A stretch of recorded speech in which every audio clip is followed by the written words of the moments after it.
Welcome, everybody. Episode 98, Two Chaps, Mini Cultures in the Twilight Zone. Well, we had a plan for today, and somehow that didn't work out. So when plans go awry, what do you do? Let's talk about this.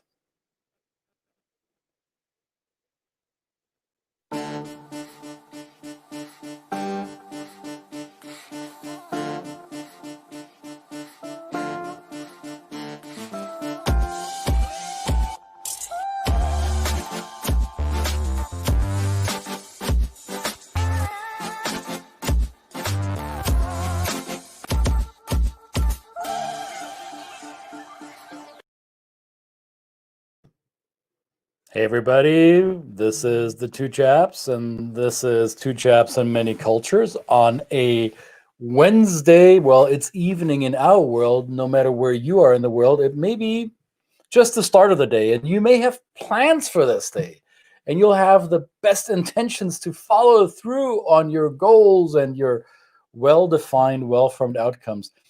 And sometimes, can I swear on this program? Will people unfollow us? Will the god of the internet ban us?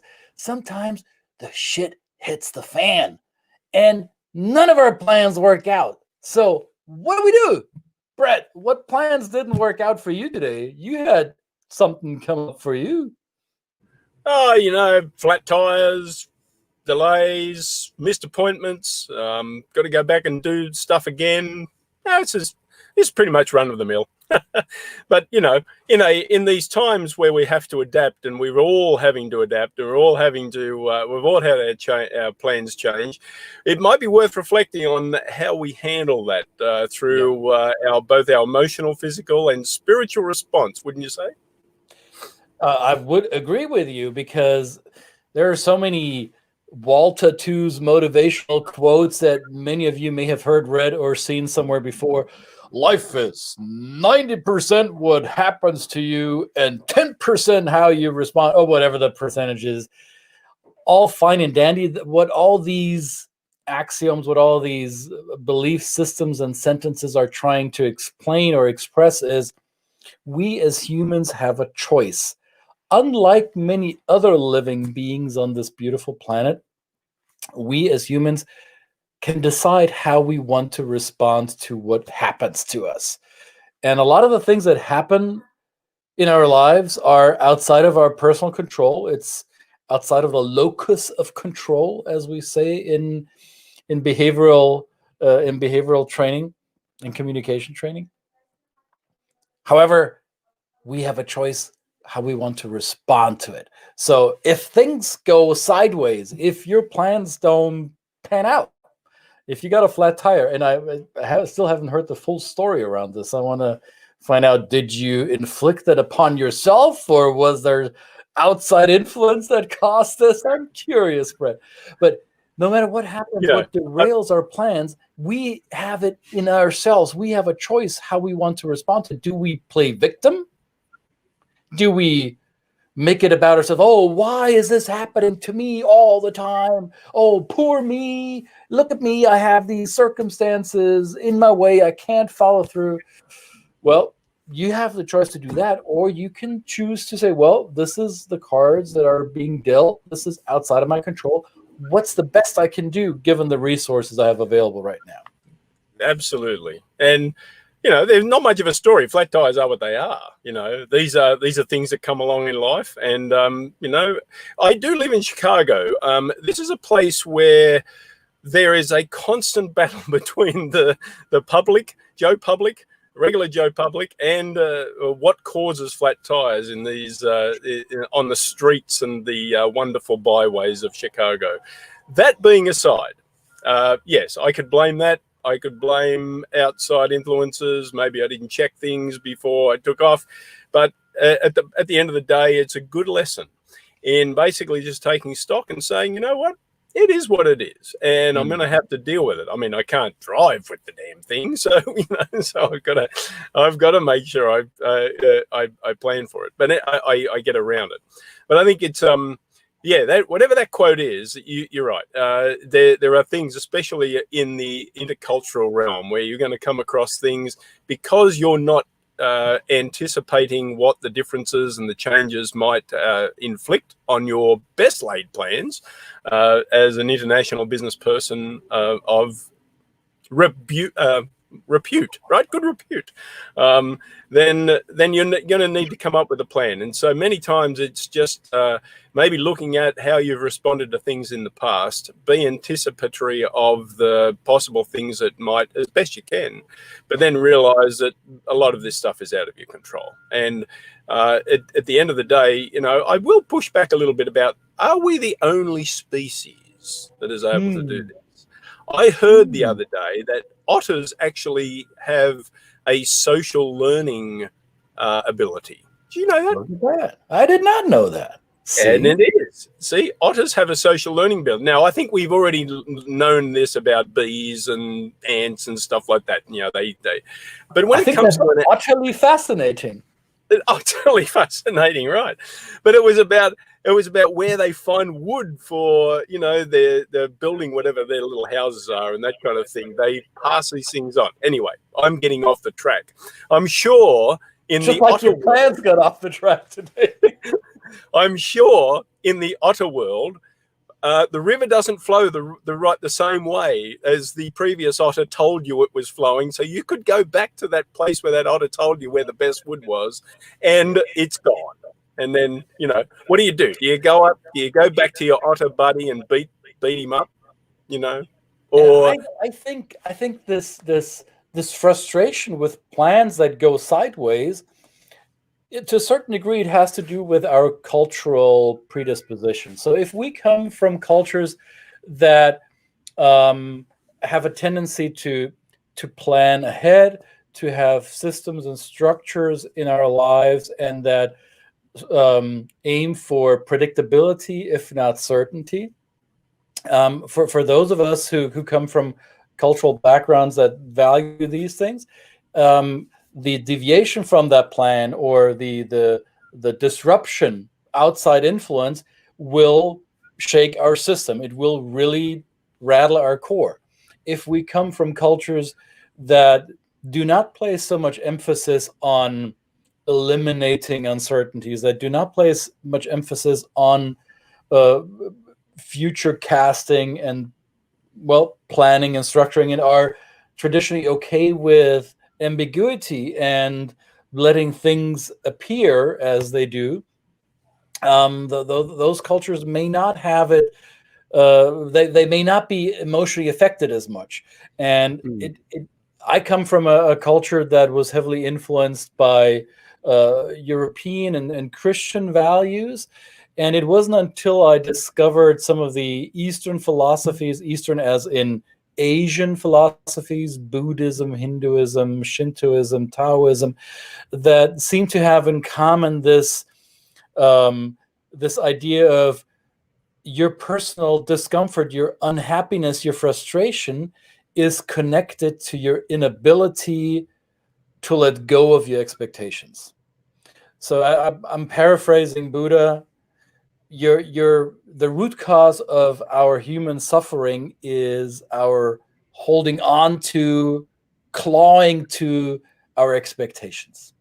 And this is what planning is, right? We have expectations. We project ourselves into the future. What will we have accomplished by the end of the day? What is it that I want to do? This. Here's how I'm going to get to that. So I tie an expectation to that imagined outcome, and holding on to how I'm going to get there, and the fact that I am going to get there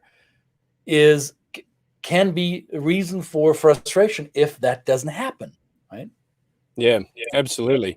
This reminds me of a story, and I'm going to forget what culture it was, but there's a writer who came to the US as a refugee, and his experience when they're escaping from where they came from was that they were waiting for buses, him and his family, and the bus, he was screaming to get on to not get on a bus because he was a young kid. He didn't want to get on the bus.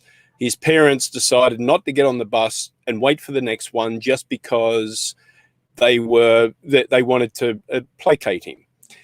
He settled down. The bus they were going to get on took off, drove down the road, and then was hit by a missile or blew up. It was unbelievable. And then they got on the next bus and they escaped and they came to America. Now, he learned growing up in America about kind of reflection and saying, well, what if this had happened and what if that had happened? And thank goodness this didn't happen, right? All these kind of unknowns that we reflect on with 2020 vision. And he was fascinated by when he would bring this up to his parents would actually say, what are you talking about? There's no such thing as what would have happened, what might have happened. There's no such thing in our culture. And I want from memory to think that it may have been the Vietnamese culture, but it's just it's how impactful that reflecting on something that could have been, should have been, would have been, is possibly not as important for other cultures. So when they come across these hardships and their lives are turned upside down, they have this ability to look forward in a very positive way and not think about what could have, should have, would have happened if they'd have done A, B, or C. And so, could I have done certain things today to alleviate the possibility of a flat tire? I absolutely could have, because it turns out if I'd have done so, I probably would have avoided it. But again, coulda, woulda, shoulda. I could do this all day. It's not going to change the fact I had a flat tire. And I'm still here, and it's still a wonderful day. I go home to my family, and I'm going to enjoy the evening. And I get to come live in these trying situations, even when possibly I didn't feel like, but I'm glad I did. Well, I made him, basically. I told him we're doing this regardless. Said you're doing it. And, I mean, he's a hard masker. Yeah, twisted his arm a little bit. Now I think that this is a characteristic of Asian and also African cultures. This being more present with the moment, being in the now, because the now is the only time that is real as we are in it. The past is gone. The future is unpredictable. So the only time that we can live in is the very moment in which we are right now. So fretting the fact that the plan didn't work out is, I think, human nature. That's okay. I think it's the question of how long do we want to hold on to that frustration? Do we have the emotional and self-talk flexibility to say, okay, this is what's happening right now. How can I make the best of this? What is my next best possible outcome of this? And how do I course correct, so to say? And this is something that I struggled with for a long, long time. I think it wasn't until my mid-30s that I slowly began to accept the fact that all my thinking about stuff and wanting it to be a certain way isn't helping me at all. And this was long after I had begun dealing internationally. This is long after I had been introduced to other cultures. I was still holding on to the way I wanted my life to be, or how I had my expectations set. Maybe in connection with others, family members, business partners, we had joint expectations, and still sometimes they don't work out. Those plans go sideways. And man, did I live through my frustrations, and did I have others have it, right? In hindsight, didn't serve anyone, least of all me. Yeah. But now it's all good. Well, it's getting better. It's getting better. I'm getting there somehow. How's retired? Did you fix it? Yeah. Absolutely. Well, tell us what your answer is when things go awry, when things pop up that have completely flustered your plans and changed your point of view of what might be coming down the track. We'd love to hear from you, as always. Comments and questions in the appropriate places.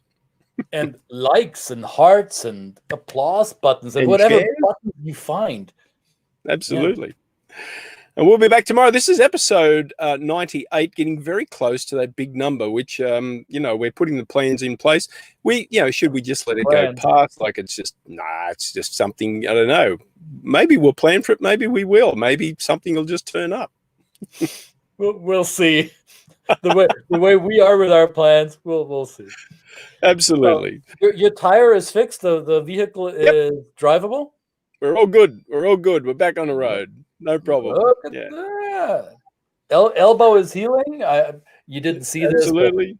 As he left the green room, he hit the gray space on the tarmac. So the gray room and the gray space, right? All right, good. And now it'll probably turn purple, which is beautiful. We'll share that tomorrow. I want to see the whole shade of the hematome development. Battle wounds. The war wounds of live television.